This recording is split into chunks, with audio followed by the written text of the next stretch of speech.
Shalom, selamat pagi saudaraku yang hadir di sini. Semua yang ada di rumah, ada sukacita, ada pengucapan syukur kepada Tuhan karena Dia begitu baik ya. Kita sering sebagai manusia tidak setia dengan Tuhan, tapi Dia katakan bahwa Dia tetap setia. Amin. Kita mempunyai Tuhan yang patut kita mengucap syukur karena Dia baik. Saya mengucap syukur dan terima kasih khusus juga kepada Jemaat Maranatha yang sudah memberikan saya kesempatan untuk melayani dengan istri saya, Ibu Lydia, dengan lagu-lagu pujian. Satu kehormatan bagi kami untuk bisa melayani Tuhan selama ini.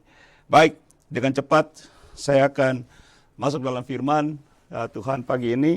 Satu firman yang mungkin mempunyai banyak kontroversial ya, yang agak bertentangan, tetapi saya berdoa, bergumul 2 minggu ini, percaya saya, untuk beri keberanian menyatakan kebenaran firman. Amin. Ada amin. Saya mau tanya Bapak Ibu, cerita Cinderella itu cerita fakta apa dongeng? Cerita dongeng, karena tidak kenyataan, tapi disukai anak-anak, banyak disukai orang juga. Bagaimana cerita dengan Gatot Kaca? Itu benar apa dongeng? Dia bisa duduk di awan. Itu banyak kita suka ya.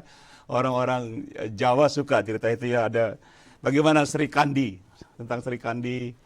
Bagaimana tentang Petruk, Gareng, dan Semar.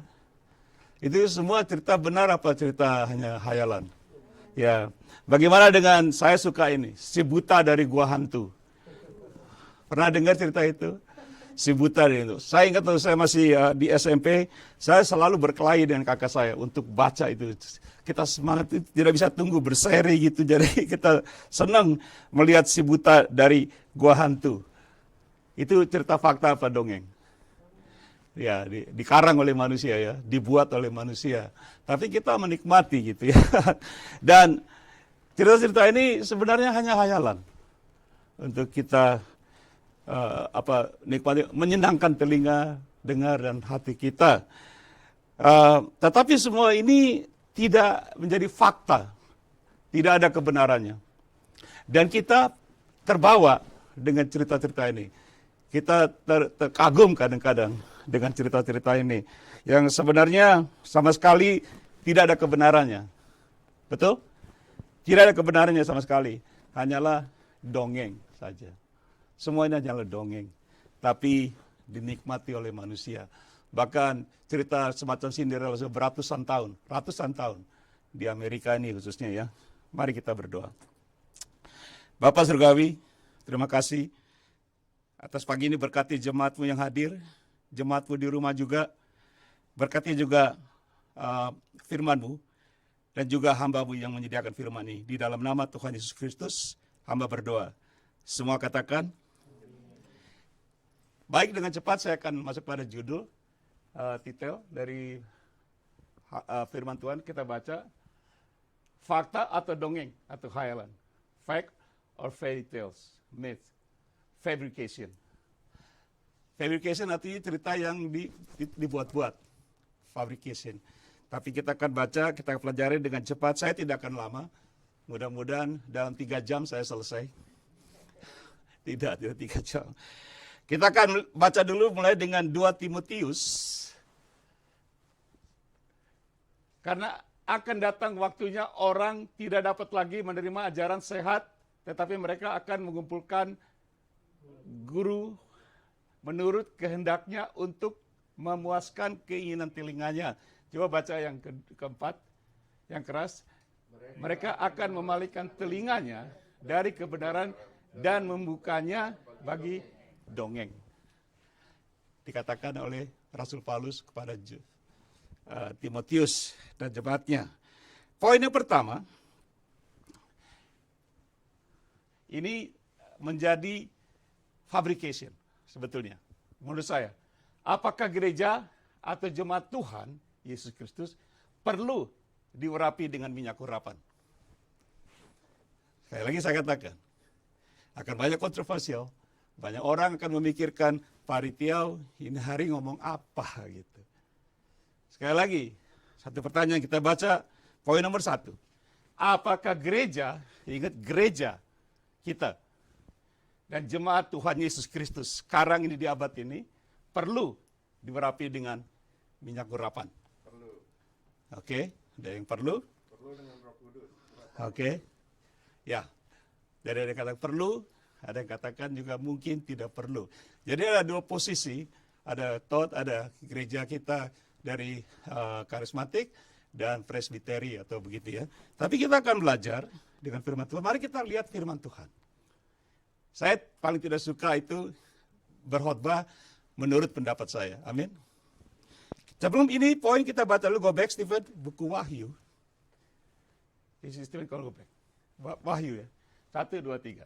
Aku bersaksi kepada setiap orang yang mendengar perkataan-perkataan nubuat dari kitab ini. Baca yang keras. Jika seorang menambahkan sesuatu kepada perkara ini, maka Allah akan menambahkan kepadanya malapetaka yang tertulis dalam kitab ini. Next verse, Stephen. Dan jikalau seorang mengurangkan sesuatu dari perkataan-perkataan dari nubuat ini, maka Allah mengambil bagian dari pohon dari kota kudus. Jadi firman Tuhan jelas, Tuhan Yesus mengatakan di buku Wahyu dituliskan oleh Yohanes, tidak boleh ditambahkan. Yang sudah dituliskan di Alkitab, tidak boleh ditambahkan dan tidak boleh dikurangi. Kita akan kena malapetaka. Kita akan kena satu muhibah lah, kalau saya boleh katakan. Kalau kita menambahkan. Fabrication ditambahkan atau dikurangin. Oke, makanya kembali pada poin pertama, sekali lagi saya tanya. Apakah gereja atau jemaat Tuhan Yesus Kristus perlu diurapi dengan minyak urapan? Gereja sekarang ini, di masa ini.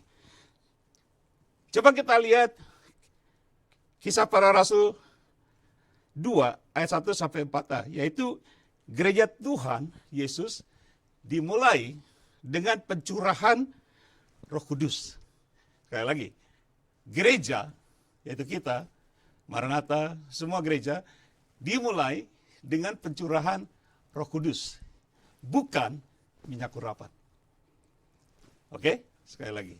Gereja Tuhan dimulai dengan pencurahan apa? Roh Kudus, bukan minyak urapan. Kita baca ayatnya, Kisah Para Rasul tadi, Stephen. Ketika tiba hari Pentekost, orang percaya berkumpul di satu tempat. Next, Stephen. Tiba-tiba turun dari langit suatu bunyi.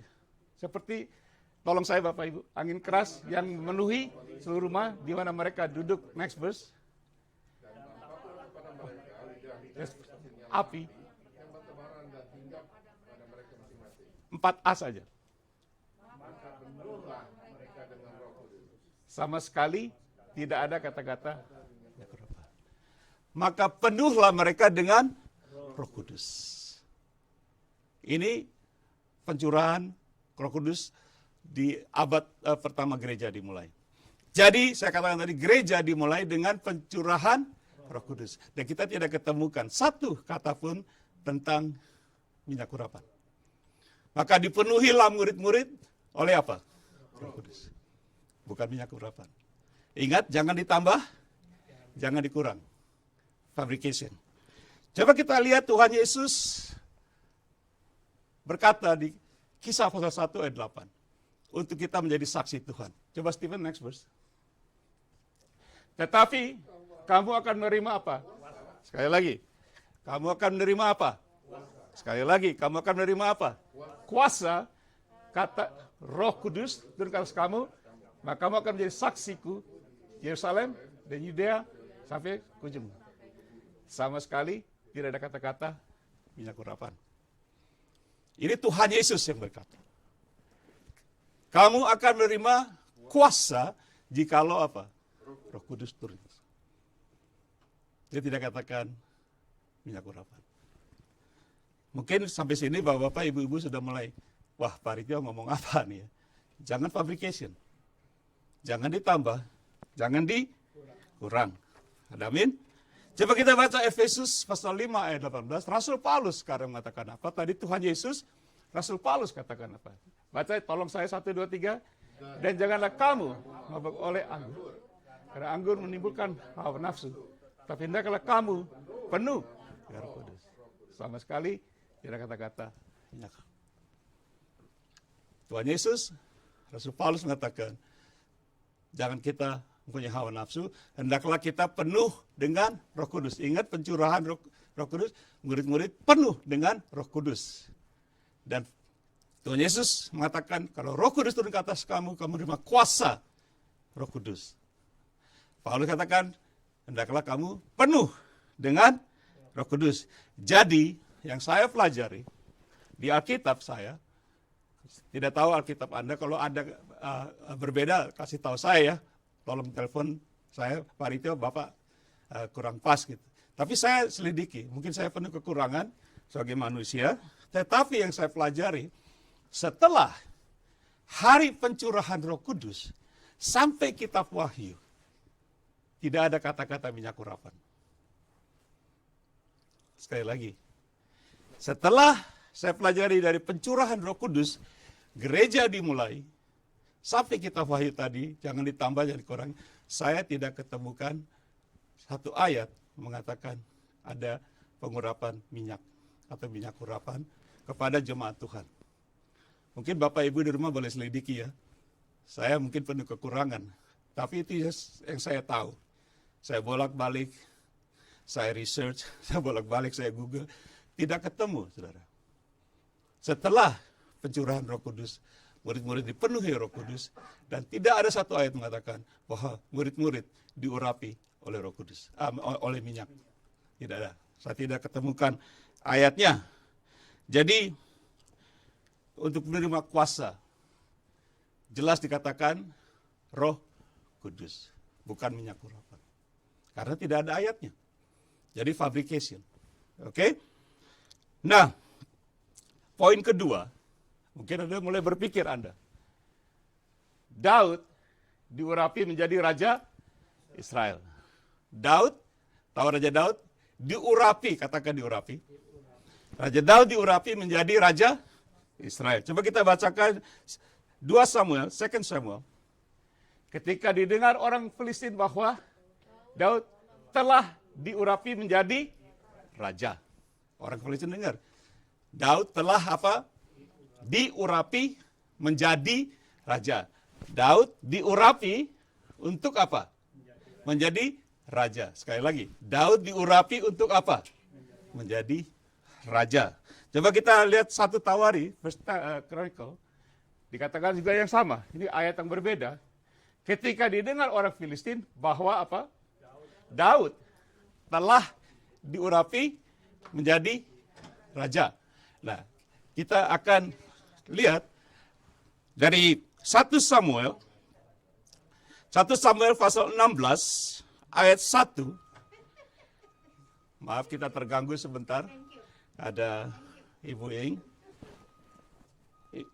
Ya, kita silakan Ibu Ing duduk, tidak apa-apa. Kita akan baca dari 1 Samuel pasal 16 ayat 1. Mari kita baca bersama. 1, 2, 3. Beginilah tuh kata kepada Samuel, engkau berduka cita, bukankah ia telah kutolak sebagai raja Israel? Isilah tabung, Stephen, isilah tabung dengan minyak dan pergilah, aku mengutus engkau kepada Isai, orang Bethlehem itu, sebab di antara anak-anaknya telah kupilih seorang raja. Jadi Tuhan berkata kepada Samuel untuk pergi ke rumahnya Isai. Isai ini adalah ayah dari Daud. Oke? Isai. Lantas mereka sampai di rumahnya dengan rombongan, ada orang-orang majelis dari kota itu. Oke, Stephen, next verse. Ketika mereka masuk dan Samuel menemui siapa? Eliab. Lalu pikirnya, sungguh diurapi Tuhan sekarang berdiri yang diurapinya. Saya dari kiri jadi kurang jelas. Sungguh di hadapan Tuhan sekarang berdiri yang diurapinya. Anaknya nomor 1. Next verse. Tetapi berfirman Tuhan kepada Samuel, janganlah pandang parasnya atau parasnya yang tinggi, sebab aku telah menolaknya. Bukan yang dilihat manusia, yang dilihat Allah. Manusia melihat apa yang di depan mata, tetapi Tuhan melihat hati. Next verse. Ini agak panjang. Lalu Isai memanggil Abinadab dan menyuruhnya lewat di depan Samuel. Tetapi Samuel berkata, orang ini pun tidak dipilih Tuhan. Katakan dipilih. Dipilih oleh Tuhan. Next verse. Kemudian Isai menyuruh Syama lewat. Tetapi Samuel berkata, orang ini pun tidak dipilih Tuhan. Verse 10. Next verse. Demikian Isai menyuruh ketujuh, berapa? Ketujuh anaknya lewat di depan Samuel. Dan Samuel berkata kepada Isai, semuanya tidak dipilih oleh Tuhan. Next verse. Jadi Samuel berkata kepada Isai, inikah anakmu semuanya? Jawabnya, masih tinggal yang bungsu, tetapi sedang mengembala kambing domba. Kata Samuel kepada Isai, suruhlah memanggil dia, sebab kita tidak akan duduk makan sebelum ia datang. Ada 7, sekarang tambah 1 lagi jadi berapa? Anak Isai.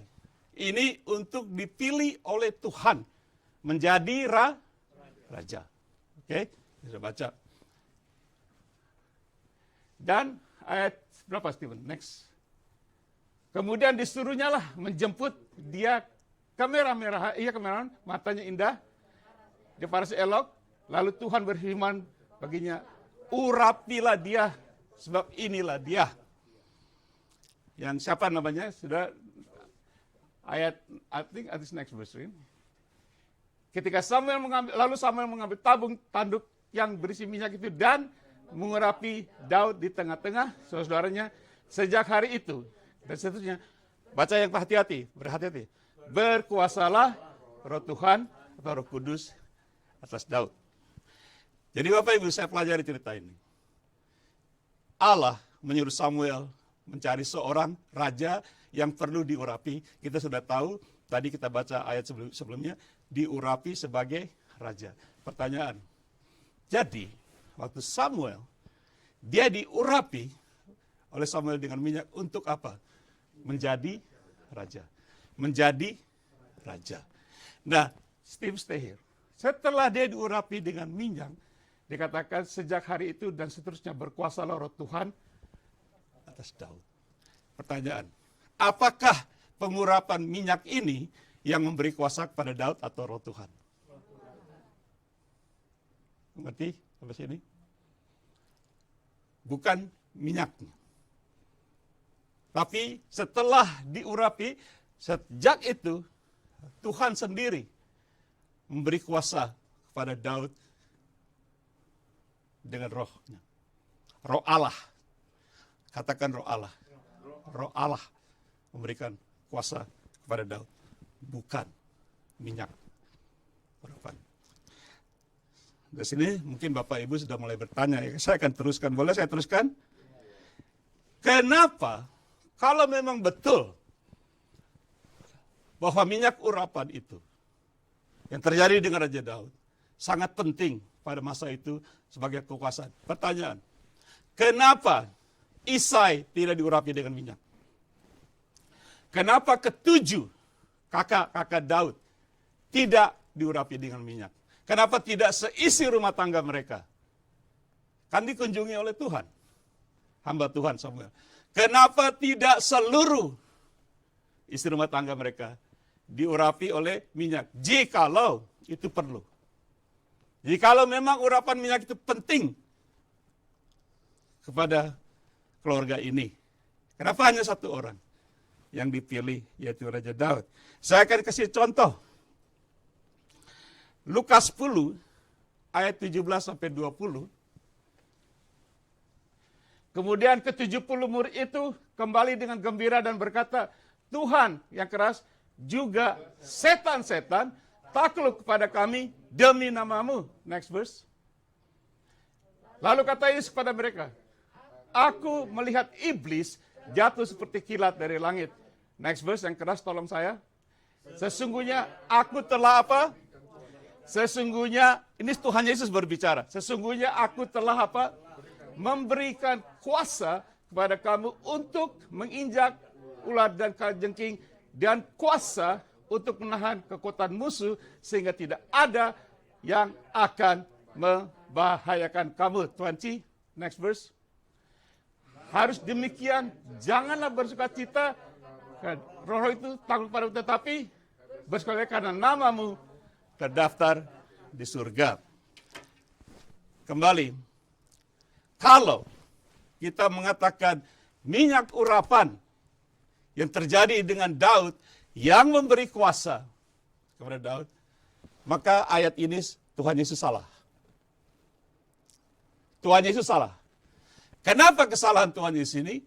Karena tidak ada satu kata murid-murid diurapi dengan minyak. Dapat tidak? Ada tidak? Ada tidak?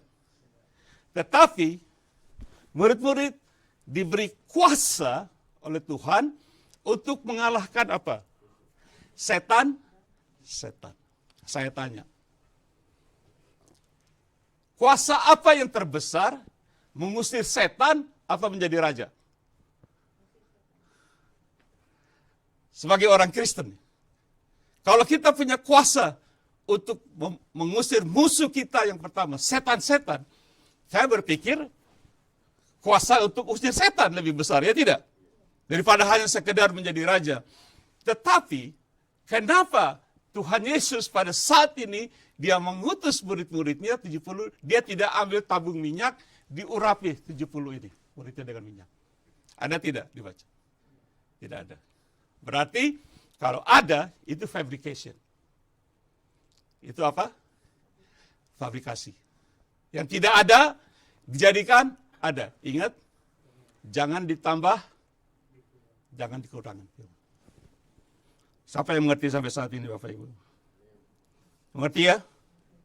Jadi, supaya jelas, saya tidak mau mengajar apa menurut pemikiran saya. Tetapi saya terganggu, Bapak Ibu. Karena apa saya terganggu? Karena Tuhan Yesus mengatakan di akhir zaman ini banyak penyesatan. Dan mereka memakai namaku.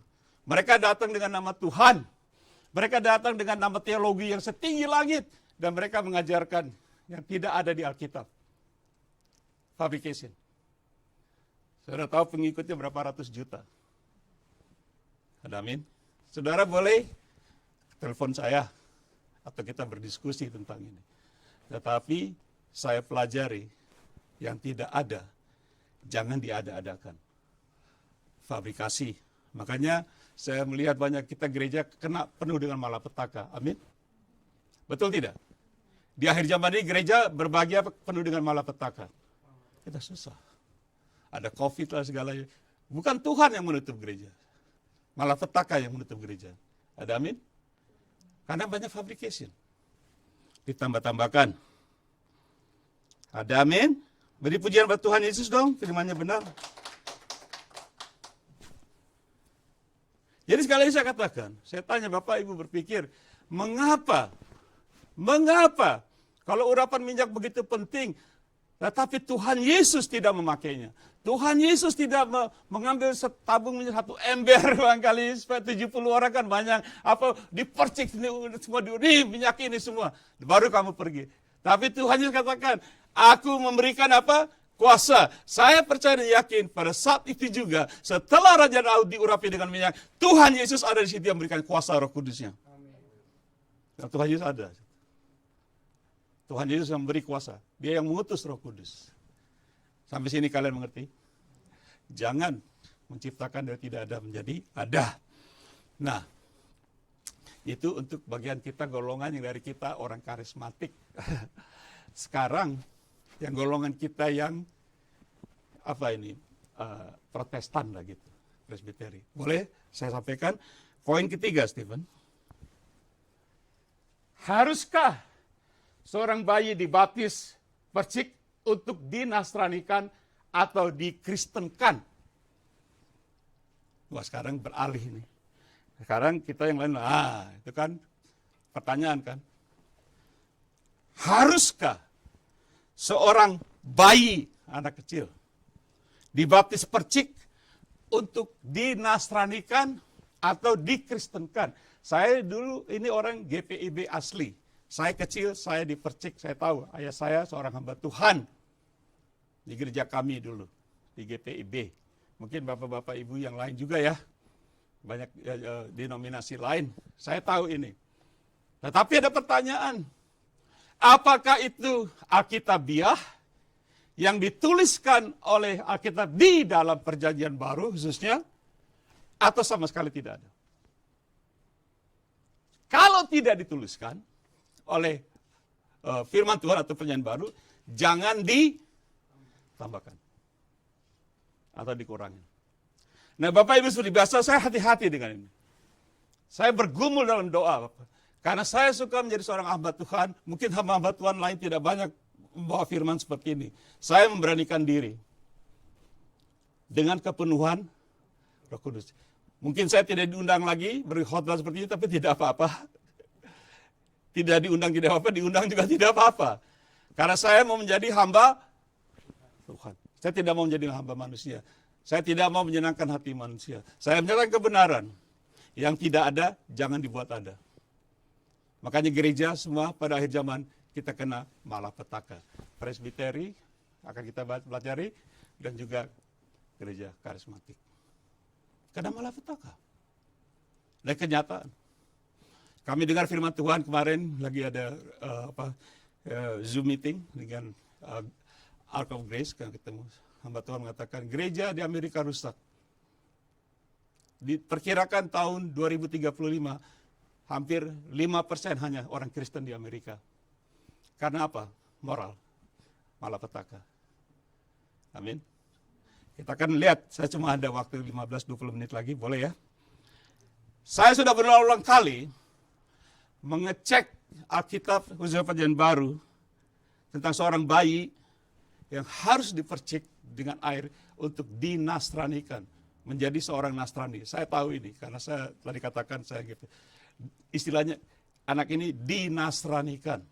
Dengan kata lain, menurut agama lain, Nasrani berarti dikristenkan, betul? Dinasranikan. Saya sudah cek semuanya, dan saya tidak ketemukan satu ayat pun tentang hal ini. Dan saya tahu kita tidak boleh tambahkan. Yang tidak ada jadi ada berarti itu apa? Dongeng. Khayalan. Fabrication. Yang kita sudah pelajari. Nah, pertanyaan, apa kata Tuhan Yesus, sendiri Tuhan Yesus, tentang anak-anak kecil? Apa yang Tuhan Yesus katakan atau yang Tuhan Yesus lakukan, kalau saya boleh, terhadap anak-anak kecil yang dituliskan oleh Alkitab? Dan kita akan baca. Contoh sebelumnya. Kami punya anak 3 lahir di Amerika. Ya, Andrew, Timothy, sama Matthew. 3-tiganya lahir di Amerika sini. Saya tanya Bapak Ibu, jawab ya. Apa yang kita harus lakukan kepada ketiga anak kami ini untuk mereka menjadi warga negara Amerika? Mereka lahir di sini. Tidak ada yang harus kita lakukan. Berarti mereka apa? Otomatis kita tidak bisa berbuat apa-apa, betul? Betul tidak? Sekali lagi saya tanya. Anak kami 3 lahir di Amerika. Dari kecil, besar. Apa yang kita harus lakukan? Karena mereka lahir di sini, kita lakukan supaya mereka menjadi warga negara Amerika. Tidak ada. Betul? Karena itu sudah menjadi apa? Hak mereka. Langsung jadi warga negara Amerika. Kita pelajari ayat ini. Lukas 18 ayat 15 sampai 16. Saudara tolong saya baca ya. 1, 2, 3. Membawa anak-anaknya yang kecil supaya ia menjamah mereka. Lalu itu murid-muridnya memarahi orang itu. Next verse. Yang keras. Mereka kata, biarlah anak-anak itu datang kepadaku dan janganlah kamu menghalangi mereka yang lebih keras, sebab orang-orang yang seperti itulah yang, sekali lagi, sebab orang-orang yang seperti itulah yang punya kerajaan Allah. Anak-anak datang kepada Tuhan Yesus. Tercatat di Alkitab. Dan Tuhan Yesus sendiri ada dan dia berbicara. Jangan dihalangi anak-anak yang datang kepadaku, sebab anak-anak kecil seperti mereka lah yang apa? Empunya kerajaan Allah. Seperti cerita tadi anak kami. Kita tidak usah lakukan apapun untuk mereka jadi warga negara Amerika. Kalau Tuhan Yesus katakan, sebab anak-anak kecil ini yang empunya kerajaan Allah. Jadi pertanyaan, apa yang kita harus lakukan kepada anak-anak kecil ini termasuk bayi untuk mereka mempunyai kerajaan Allah?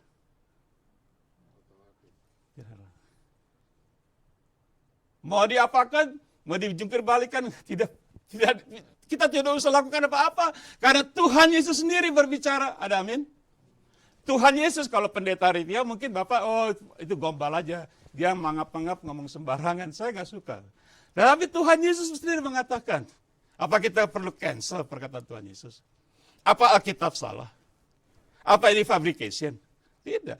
Tuhan Yesus katakan, mereka ini yang memiliki mempunyai kerajaan Allah.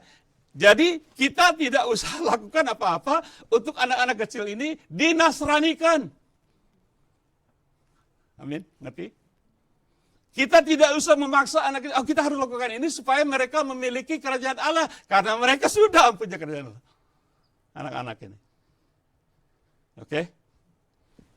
Masih belum puas ya. Nanti habis ini saya nggak ada waktu banyak, kita diskusi lah. Tapi saya akan jelaskan. Mungkin Bapak bertanya, kalian saudara, apa kalau gitu perlunya, apa itu artinya baptisan air? Apa makna dari baptisan air? Oke, kita lihat Matius 3, pasal 7, 8, dan 11. Yang keras dong, 1, 2, 3. Tapi waktu melihat banyak orang Farisi dan orang Saduki datang untuk dibaptis, berkata lihat kepada mereka, hai keturunan ular berbeda, siapakah yang mengatakan kepada kamu bahwa kamu dapat melarikan diri dari mereka yang datang? Next verse yang keras ya, 1, 2, 3. Hasilkan buah yang sesuai dengan pertobatan. Ayat 11. Aku membaptis kamu dengan air sebagai apa? Tanda apa? Pertobatan. Tetapi ya, yang datang kemudian daripada-Aku lebih berkuasa daripada, dan aku tidak layak, oleh karena ia akan membaptis kamu dengan Roh Kudus. Dan kita sudah lihat tadi, gereja dilahirkan. Orang Farisi adalah orang-orang yang sudah sunat pada umur 8 hari. Sekali lagi, orang-orang Farisi Saduki, semua orang Israel, waktu ketika zaman Abraham, semua si rumah tangga disunat kecuali Ishak umur 13 tahun waktu itu ya. Sorry, terbalik. Ismail 13 tahun, Ishak baru 8 hari. Disuruh oleh Tuhan. Dan cerita ini menjadi tradisi orang Israel bahwa anak yang umur 8 hari harus disunat. Nah, yang unik saya pelajari, kalau saya tidak ada waktu, menurut orang Israel, menurut orang Farisi bahkan, sunat adalah tanda keselamatan. Bukan hanya sunat, keselamatan. Ada argumentasi, kalau saudara bisa baca di Kisah pasal 15. Tetapi yang saya mau sampaikan ke sini, Yohanes Pembaptis mengatakan kepada orang-orang Farisi ini yang sudah disunat 8 hari dan menjadi tradisi mengatakan ini keselamatan sunat, tetapi Yohanes katakan, kamu boleh masuk air, tapi kamu harus tunjukkan buah-buah dari apa? Pertobatan. Ingat saya sudah mengajar di sini banyak bahwa Israel pun perlu bertobat, betul?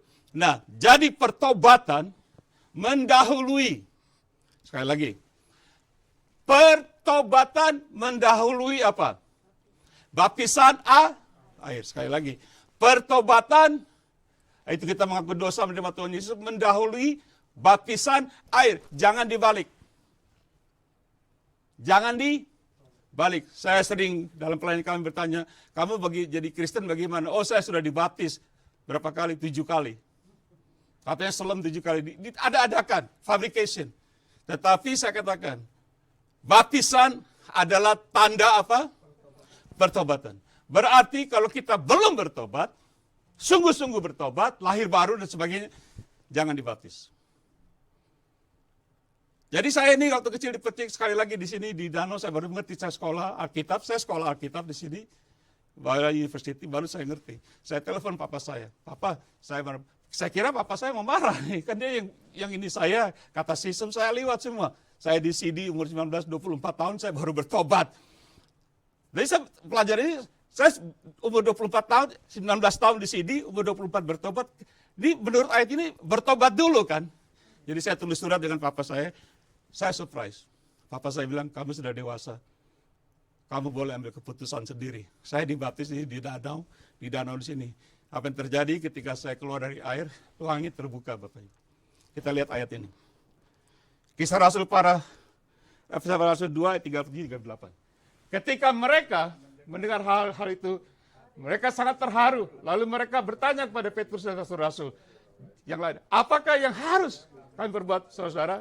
Ekspresi yang keras, tolong saya, 38.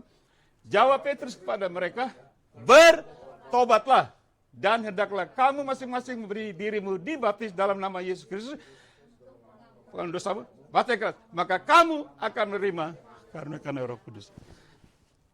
Ini bukan fabrikasi. Tidak ditambah, tidak dikurang. Pada hari Pentekoste itu, Petrus berdiri kepada orang-orang Yahudi yang saleh yang terkumpul. Orang-orang Yahudi yang apa? Saleh berkumpul pada hari Pentakosta. Petrus berkhotbah tentang Tuhan Yesus. Mereka mulai bingung tanya, jadi kita mau bikin apa sekarang? Petrus katakan, pada orang-orang yang saleh, biji mata Tuhan, orang-orang saleh, Petrus katakan, kamu harus bertobat. Setelah kamu bertobat, ya terima Tuhan Yesus, baru kamu boleh dibaptis. Setelah kamu dibaptis, kamu akan menerima apa? Karena ditulis saya. Tidak ditulis kata-kata urapan minyak. Ada tidak? Ada tidak, Bu? Bertobat, dibaptis, menerima karunia Roh Kudus untuk pelayanan. Jadi cerita itu waktu saya dibaptis, saya bangun, wow, ada satu yang luar biasa.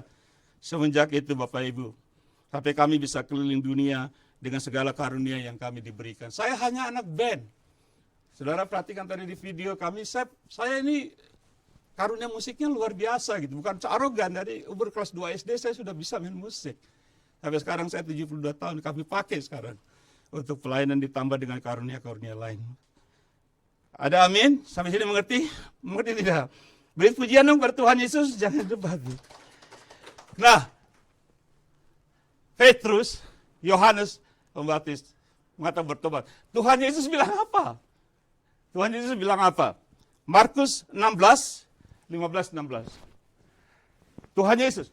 Lalu ia berkata Yesus kepada mereka, pergilah ke seluruh dunia, beritakanlah Injil kepada segala makhluk. 16. Siapa yang percaya atau bertobat dan apa? Akan diselamatkan. Tetapi siapa yang tidak percaya bertobat akan dihukum. Tuhan Yesus mengatakan, pergi kamu, kalau ada orang yang percaya dengan Injil, mereka bertobat, dibaptis. Tetapi kalau mereka tidak percaya dihukum, berarti kata baptisan lemah.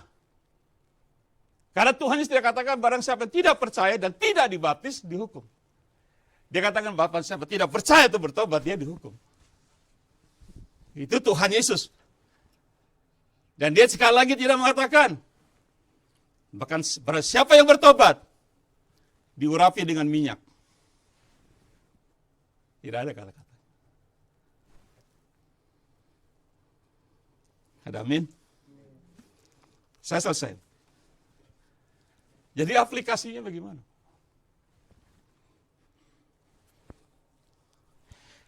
Setiap pengajaran firman Tuhan, hamba-hamba Tuhan yang berkhotbah di belakang firman Tuhan, jikalau itu fabrication, tidak ada di Alkitab ayatnya, saudara akan kena malapetaka.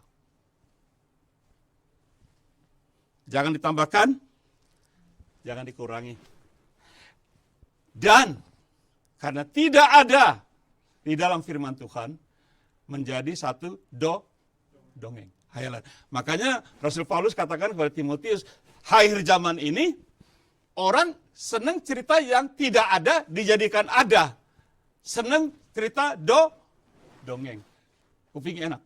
Oh ini begini, oh nanti kamu terima kuasa karena begini, ada sapu tangan, ada ini dijual semua. Saya lihat di televisi, kamu beli sapu tangan ini, beli ini. Tidak ada ayat. Kamu kasih kita $1.000, kamu pasti untuk. Tidak ada firman Tuhan. Betul? Pak Jos tahu ngerti ya? Evangelis. Oh, tidak ada ini. Berarti hamba-hamba Tuhan, saya tidak ada masalah Anda mempunyai titel setinggi langit, teologi. Saya tidak ada masalah. Tetapi kalau Anda mengajarkan tidak ada di Alkitab, Anda berdusta.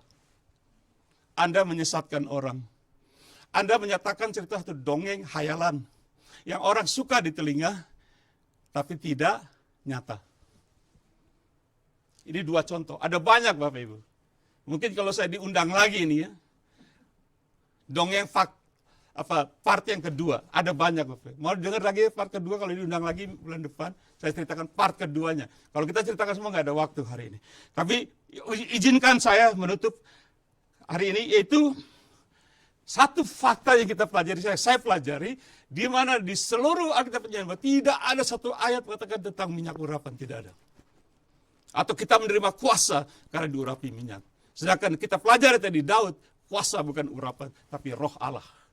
Itu roh kudus yang diberikan. Seperti kita lihat 70 murid diberi kuasa oleh Tuhan.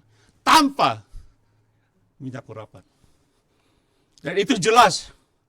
Jadi kalau tidak ada ayatnya, saudara membuat satu fabrication. Saudara menjadi fabrikator, saudara mencetakkan dongeng, dan orang senang dengan Anda.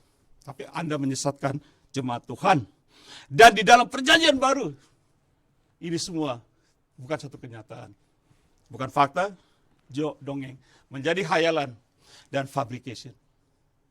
Ditambah-tambah. Apakah Tuhan Yesus mengajar untuk anak kecil harus dibaptis percik air? Tidak. Menurut cerita itu kalau kita ada waktu, Tuhan Yesus ambil anak ini, dia menumpang tangan, diberkati. Tuhan Yesus tidak bilang, mana ada mangkok, ambil air sama percik.